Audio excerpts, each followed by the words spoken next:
Hey, we're live. Top of the afternoon to you, Greg. Nice to see you, Mike. Really appreciate you coming on. I talk to you all the time, so it's always fun to kind of hang out with you, and really appreciate you coming on again. You've been on before, so Been a while ago. I think that was COVID, or right at the beginning of COVID time. So yeah. So as people are coming on, we're going to start this off. Okay, we're just going to talk for a few minutes here. We'll consider this we were in the green room, right? We're using a system that's really cool called StreamYard. I love it.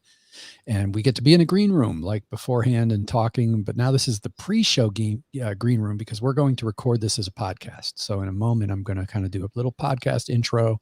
We'll hit record. Technically, this is recording, but I'm going to clip this part off. So this is our pre-game stuff that people who listen to the podcast don't get. You have to listen live to get this stuff. And this is the sophisticated back end, right? This is the sophisticated back end, right? And Greg's going to share some really cool stuff. I'm really excited for this. And I told Greg before the show, you don't have to share anything you're uncomfortable with, because I don't want you putting stuff out there that your competitors can get your hands on. And Greg has graciously said, there's all this stuff is out there anyway, and he's happy to share it. And he's going to give, he's got a scorecard that he uses, and we'll explain more about that as we go. That you agreed to give people. So yeah, absolutely. Folks have to stay on till the end to get that, though. And I've got a bunch of questions for you here, but anyway, I don't want to dive into that. I want to ask you how you're doing and what's going on. Yeah, no, I'm doing real good. As a matter of fact, we're growing as a company, and it's fantastic to have, and it gives me more and more time to do the sales end and work on the process of the business, which is fantastic. So that's awesome. It's awesome. And how's the weather out there right now? You're in Arizona. What was it now? It's 77 degrees there right now. Wow. Yep, it's the desert. There's no doubt about that. It's perfect though. If you know anything about Arizona, it is spring in the morning, it's summer in the afternoon, and it's winter at night. So not bad. I mean, there's 3 seasons in one day. Yep. It's winter in the morning and fall in the afternoon sometimes, and then it's winter at night again. Yep. So every now and then we get a nice, cool, like 60. It was in the 60s yesterday, and you get, because where we are here on the East Coast, we have this chill sets in this time of year, right? And so you can have a nice 60-degree day, but it feels a little colder because it's got that chill in the air. And yesterday it didn't have that, so it was nice. It was one of those rare days. I used to live up in Wisconsin, up in Racine, and we used to call that lake effect because it totally changed the weather, how the wind blew over the lake. Yeah. Right. Well, let's get started. Let's get we'll get the podcast started. I'm going to turn you down for a moment, Greg, and we're going to do a little introduction. Hang tight here. And now here's this episode of the Elevating IT podcast, sponsored by Audit.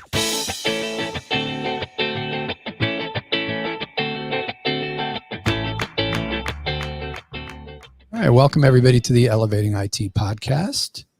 My name is Mike Brooks. I'm your host, and I'm here with Greg Durnan.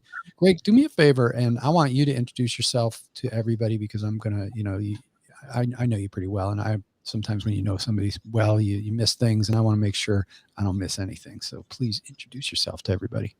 Sure thing, Mike. Thanks. Acacia IT is my company. It is now February, it'll be a 30-year-old company. So we've been doing this a long time. Congratulations. Started with building computers and supplying some larger vendors for that kind of stuff, and now into managed services and in compliance and just hired. We're up to 12 people now total, 10 of which are techs. So we're doing pretty well. That's amazing. Congratulations on all that. And I know Greg I've known him for a long time. He's a user of Audit.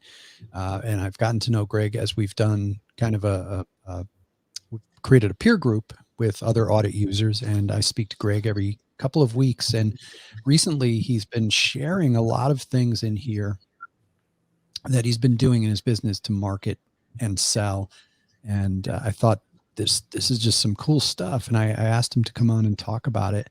So that's what we're going to talk about today. And I think these are some great things for folks listening. If you're an MSP, this is almost like it's going to be almost like a webinar, even though it's our podcast, there's some actionable stuff in here. It's not just us talking back and forth. I think you're going to get an actual little system you can steal and borrow, ethically steal from Greg to implement in your MSP.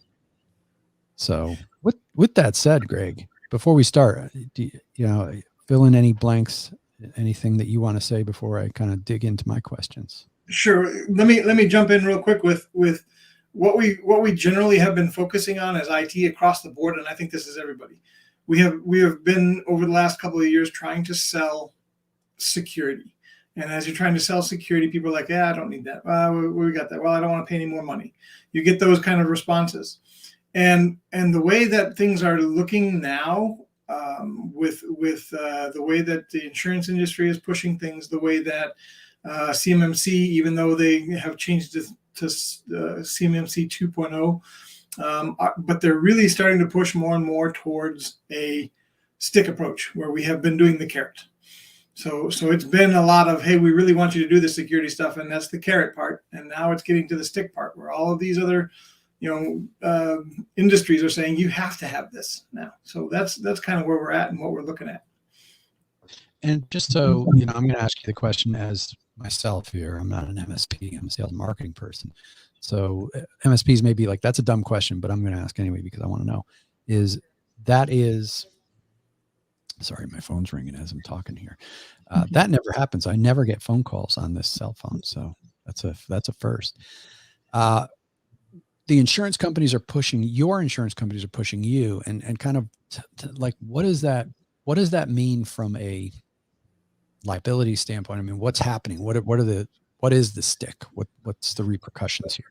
So we're being pushed on our end as MSPs, but what's happening is if a company has what's called cyber liability insurance, okay, they are now, every time it renews, every year that it comes about, okay, they have certain aspects that you have to meet in order to get covered by the insurance, okay? What's happening now is they're now including things like multi-factor authentication and encryption and, making sure that you have anti-spam stuff and making sure that, RDP ports are disabled on your system. I mean, it's going, and they vary all across the board. There are some that are very simple. They say, hey, have MFA on and you're good to go. There's ones that are a lot more complex.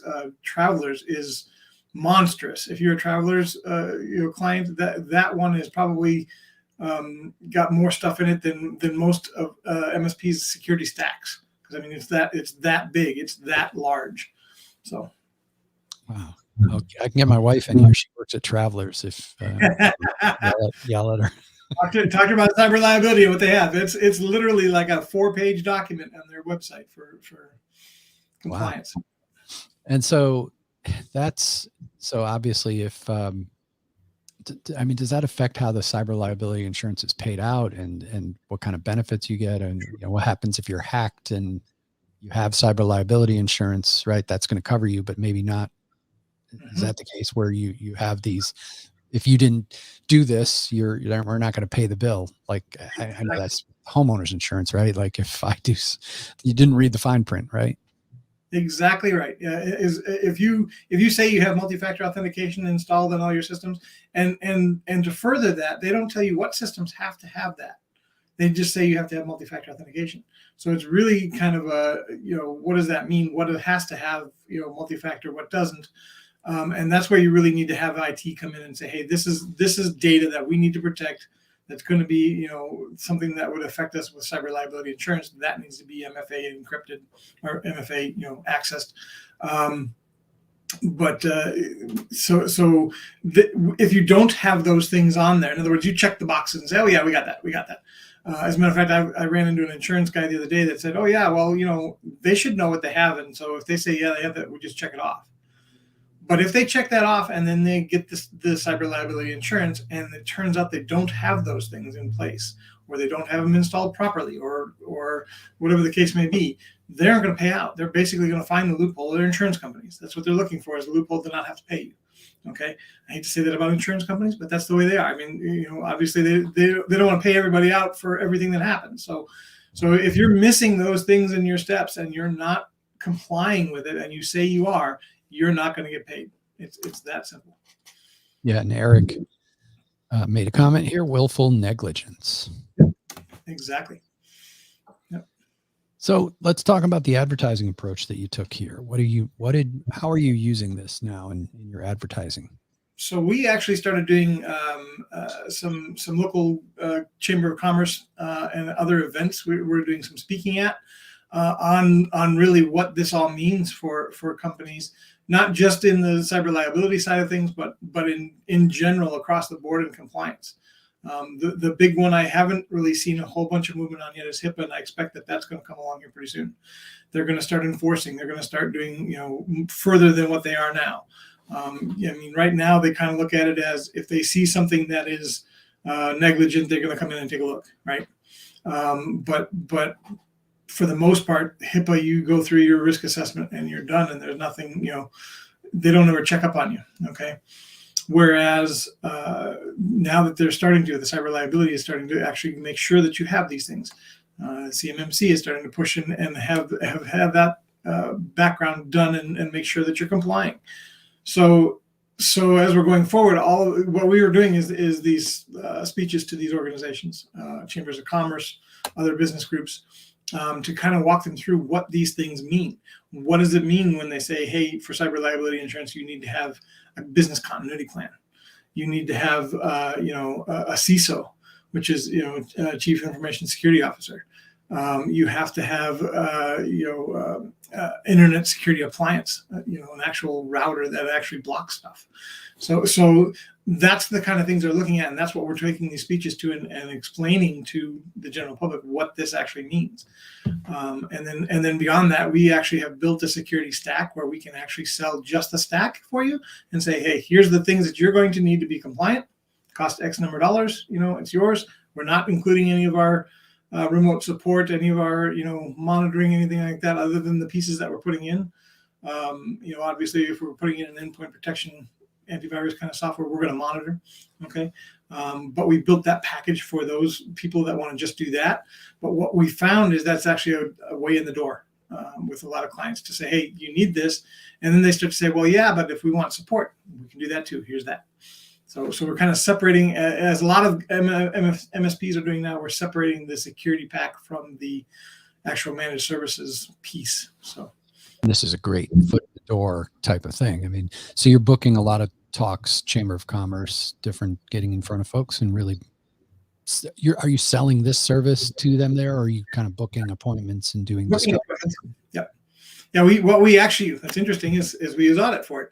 So we actually book the appointment. We walk in, and I've built an audit template in the background that I can go through and say, okay, for cyber liability insurance, these are the boxes that you have to check.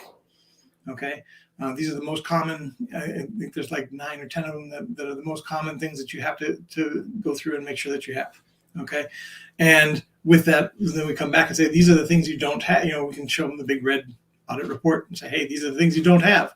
And we have this package that will fill that. If you need further support, here's, managed services, all 9 yards.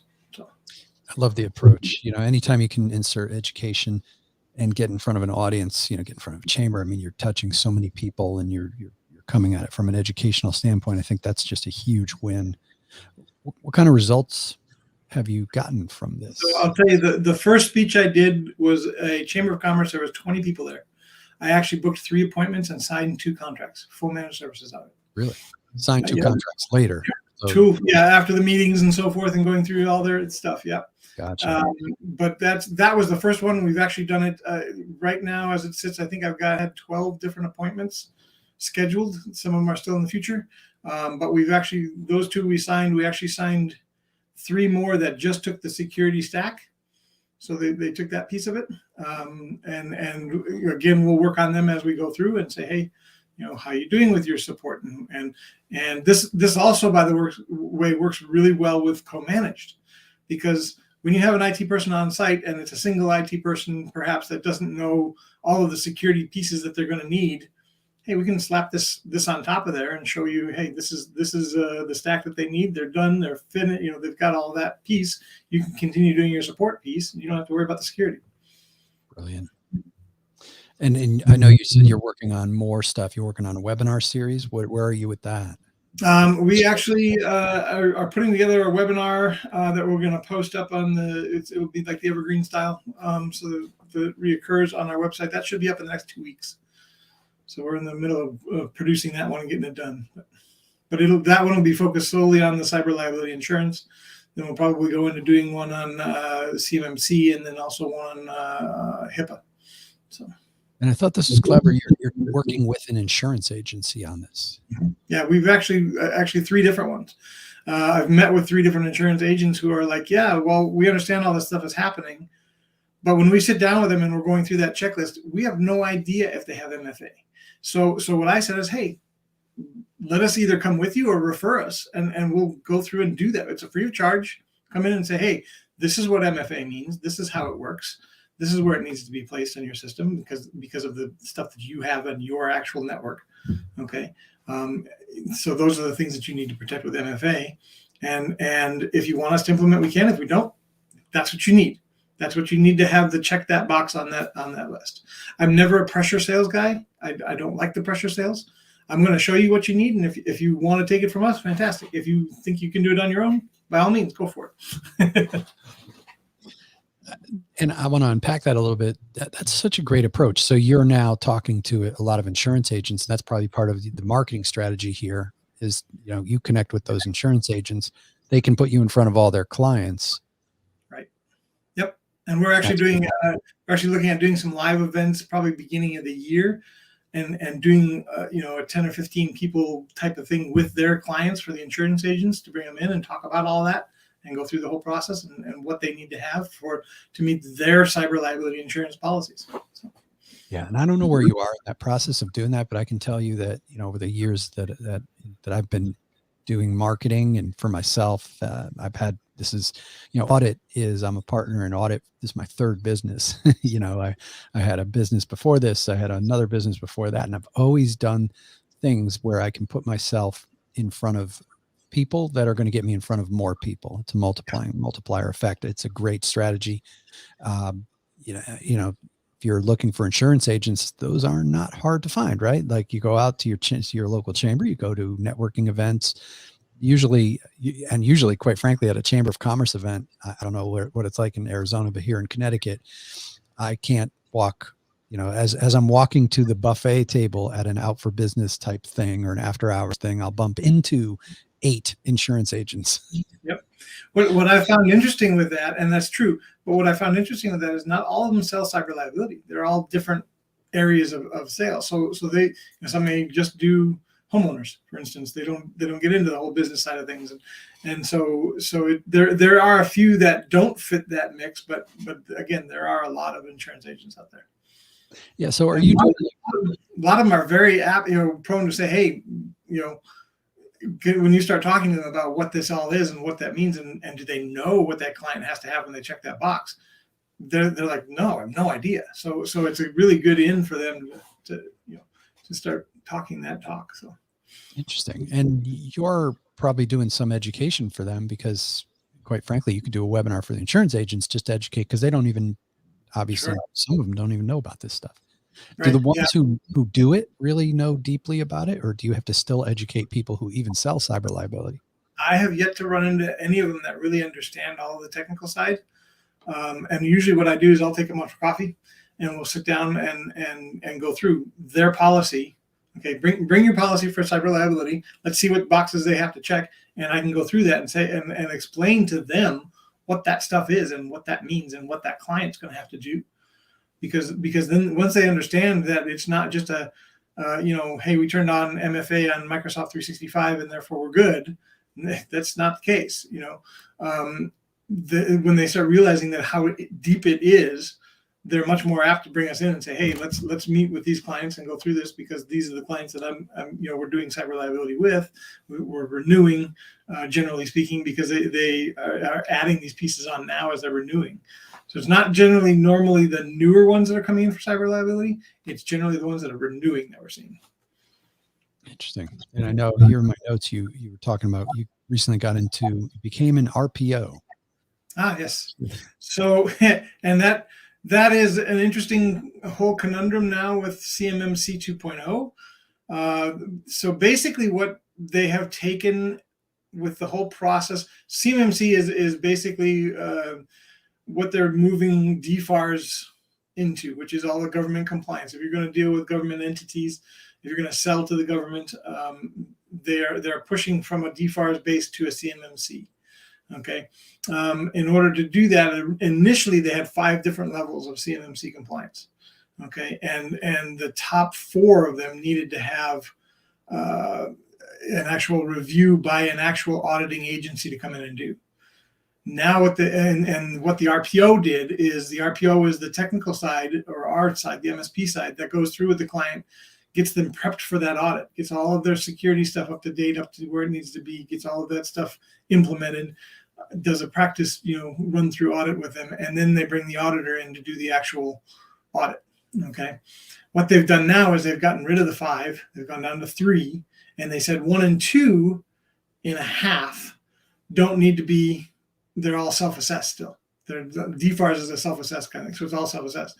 2.5 above is going to have to be RPO, and auditors come in and do that side. So it has limited the amount of clientele that we can deal with on that, because, and obviously, anybody that's a level 2 that wants to go through that kind of process of getting in compliance, absolutely, they're just not required now.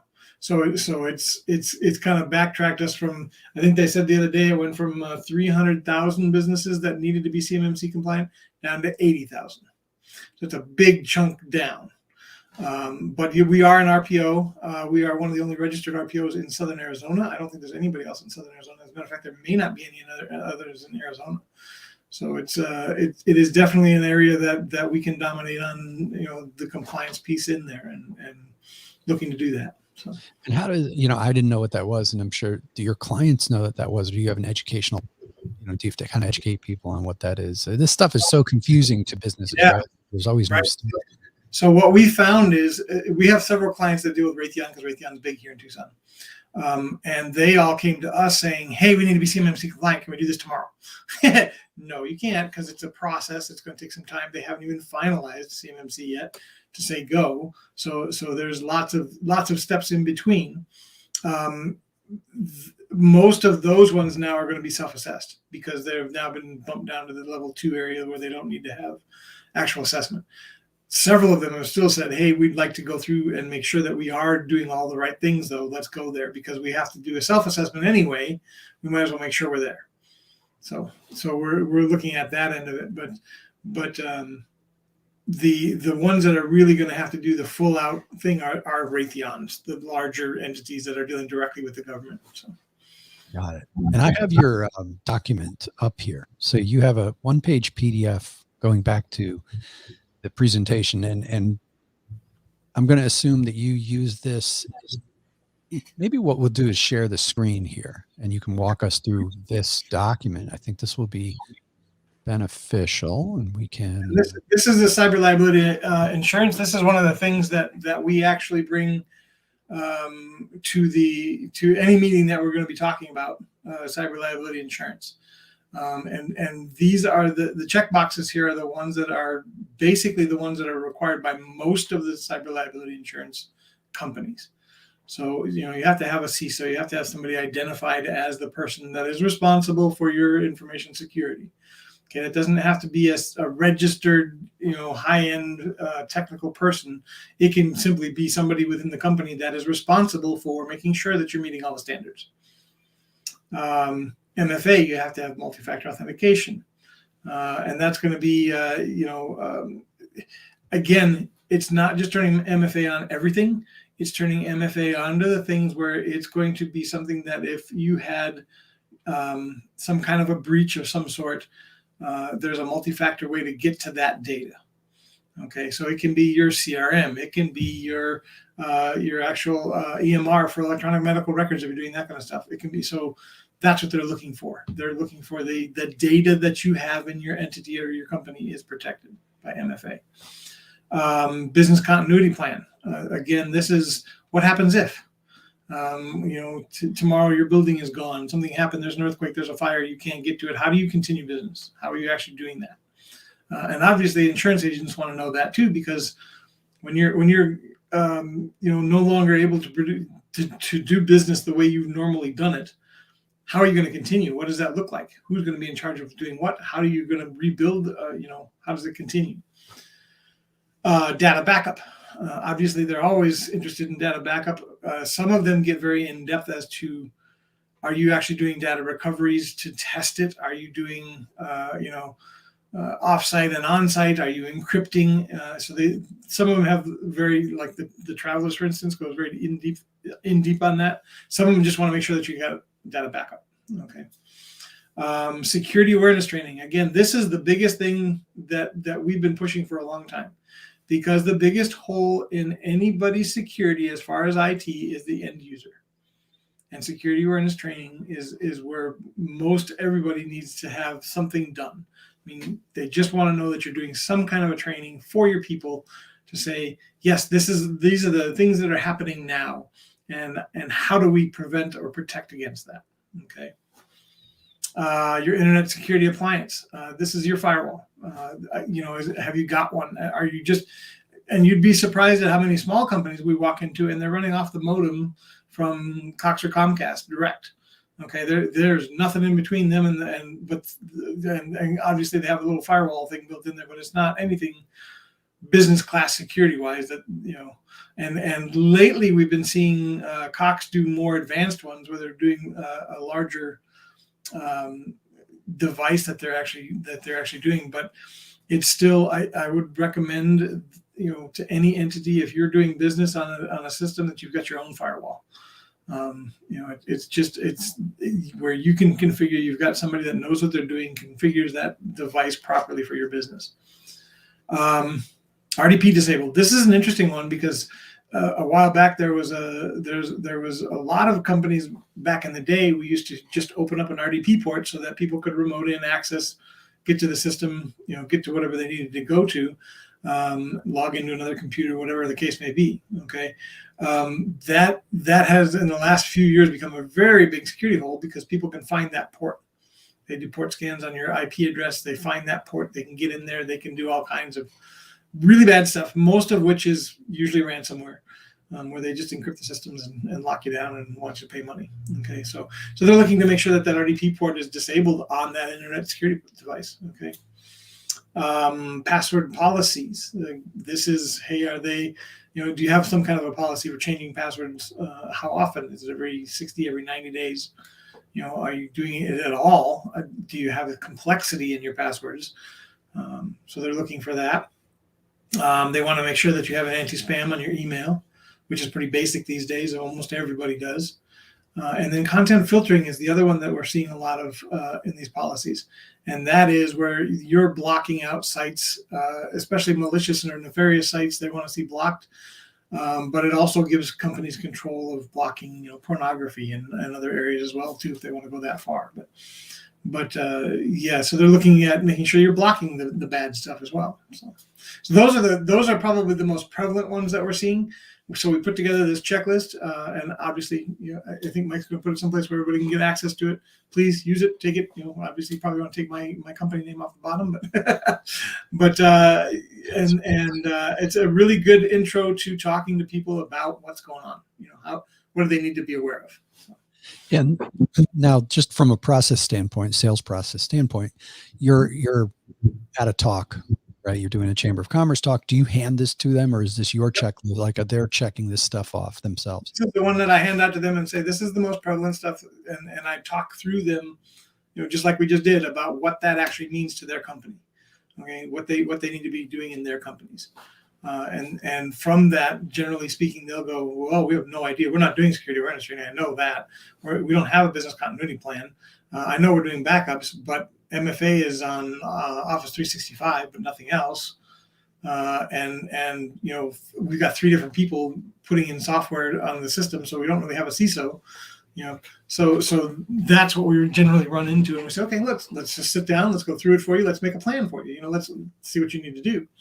and we'll actually go through in depth into their system in that free meeting, basically, and go through this is the things that you need to do. And when they see, generally speaking, when a company sees the amount of stuff that they have to do to get this stuff done, they go, okay, what is it going to cost me? Because they don't want to do it themselves. Yeah, and I know we've talked a bit about this. You've been having some pretty brilliant success with this. Yeah, I think we've like I said, I think we landed over 10 appointments on just this speeches and document. Yep. Yeah, that's great. Well, keep it up. And that's in the last month, a little over a month. So. Yeah, keep doing it. I mean, I think this is probably going to work for a long time. It's not getting any less confusing. That's one of the, it's a bummer for SMBs, but it's great for MSPs because they need you more than ever. And it's just more and more confusing. And like you said, it's a carrot stick approach, right? Like they have no choice now. Yeah. And that's really the nice thing for the MSPs, because we've been preaching this stuff for a long time, and we've been trying to, and you go to your QBRs and you're trying to get these people to do this stuff. And they're just like, we don't spend the money. When they realize that if they do have that breach, if they do have that event, that ransomware, whatever it is, and they have their cyber liability insurance, but they didn't do this stuff, they're not going to get paid. They're not going to get that money back. They're going to refuse it. And we've seen several cases of that too. One was actually up in Phoenix, where they actually refused to pay the actual fee. They said, no, you guys said you had MFA on your system. You didn't have MFA. And you got ransomware, and it's not our fault. So they would not pay the insurance. Wow. Crazy. Well, this is great. Great information, Greg. Thank you very much for sharing this, and thanks for letting us give out the sheet. What we'll do is we'll put that into our members area so that any audit user can go grab that. And, you can certainly reach out to me or Greg if you, through the social network here. Post your comments, ping us, start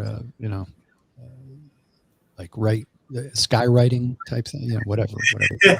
I'm always happy to talk. Anybody wants to go through this or talk about other things that, in this area, I'm more than happy to chat about it. Awesome stuff. And before we go, I just do want to let you know, if you're watching this, it's Friday today. It's November 19th. We're recording this live. If you are listening to the recording, you can go to this little site. We're launching this new series Monday. Myself and audit founder Frank DiBenedetto, we are launching Ask Frank. And I've been coaxing him for a while to jump on. He's a lot like Greg, where he's a pretty successful MSP. He knows what he's doing. He's running a successful business, but he's not like, isn't necessarily have a guru product to sell. Like Greg's not on here trying to promote some digital product or coaching program. He's just sharing because he likes to share. And I kind of convinced Frank to come on and share some of his knowledge, because he's a incredibly successful MSP who runs a profitable MSP and gives out great advice. But he's not trying to get up on stage and do this stuff, and I have to drag him kind of kicking and screaming on these things. So he's going to do this. We're going to do this once a month. You can ask Frank anything.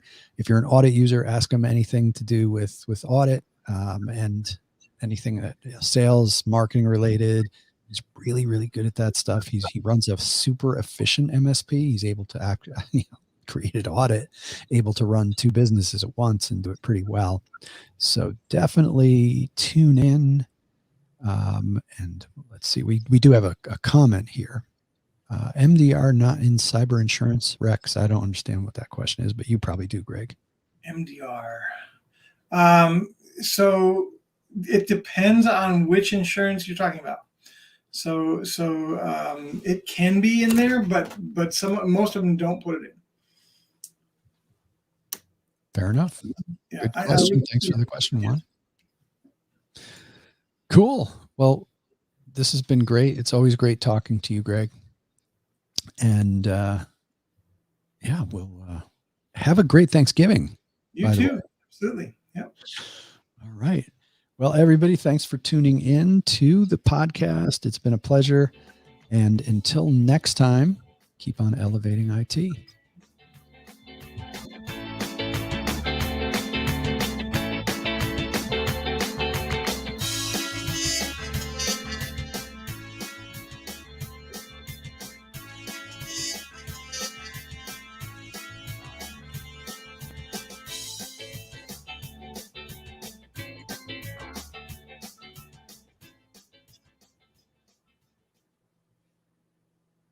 All right. And we're clear. We're still recording on video. So if anybody else has any comments or questions, we'll do a little post-show wrap up if anybody would like to. Yeah, and by the way, that MDR, I guess I didn't explain. MDR is managed detection and response. Gotcha. Most of them have not gone that far yet. I'd have to look into the Travelers one and see if it's actually in that one. But that would be the one I would imagine has got that, if any of them do.